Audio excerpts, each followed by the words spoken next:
ہم حکومتوں کا گلہ کرتے ہیں، کرنا بھی چاہیے.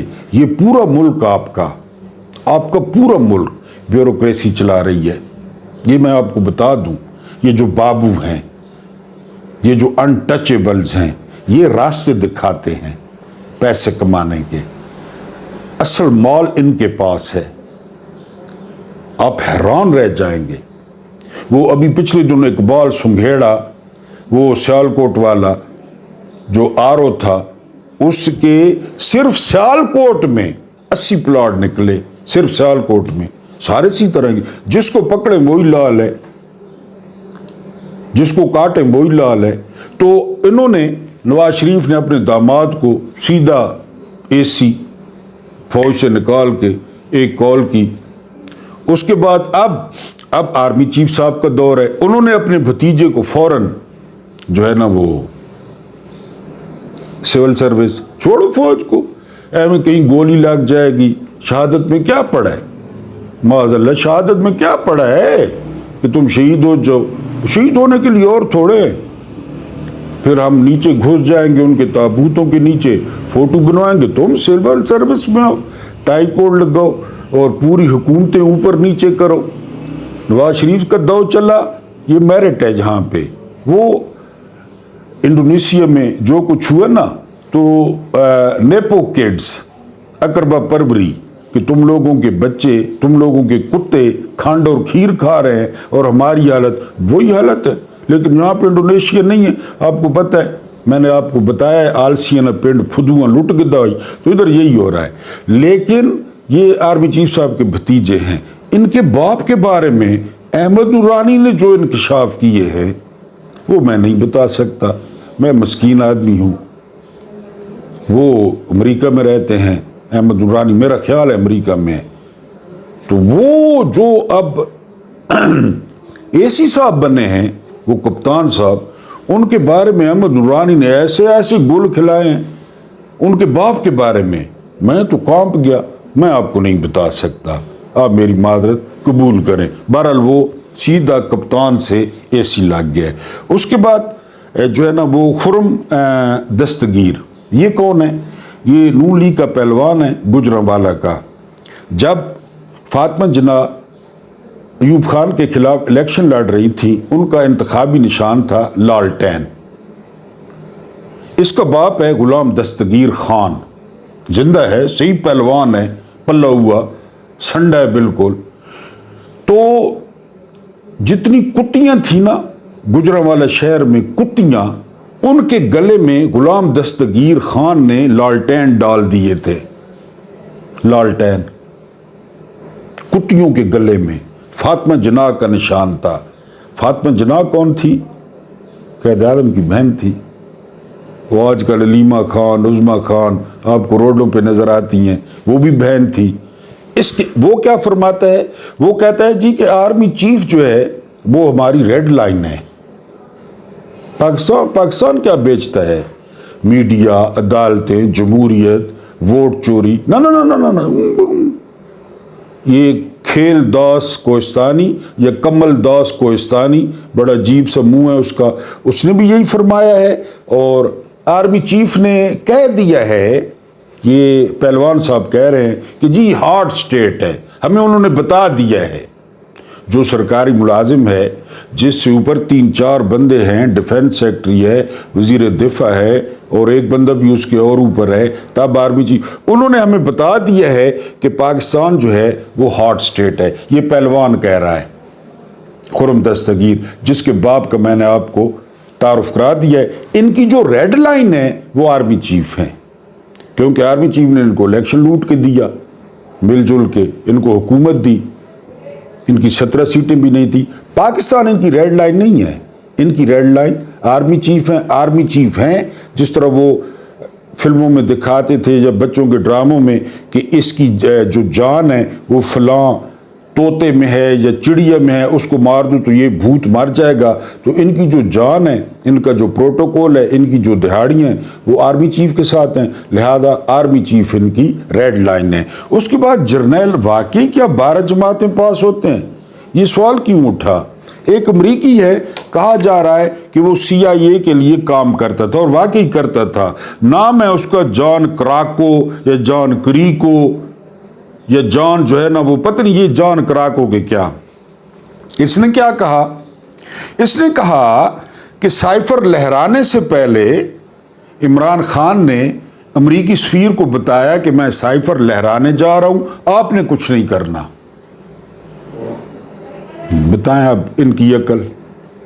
اس وقت پاکستان میں امریکی سفیر تھا ہی نہیں, پہلی گل. دوسری بات, انہوں نے کیا کہا سائفر لہرانے کے بعد؟ عمران نے ہمیں تنہا کر دیا ہے, عمران نے امریکہ کے ساتھ تعلقات خراب کر دیے ہیں, عمران نے قومی راز فاش کر دیا ہے.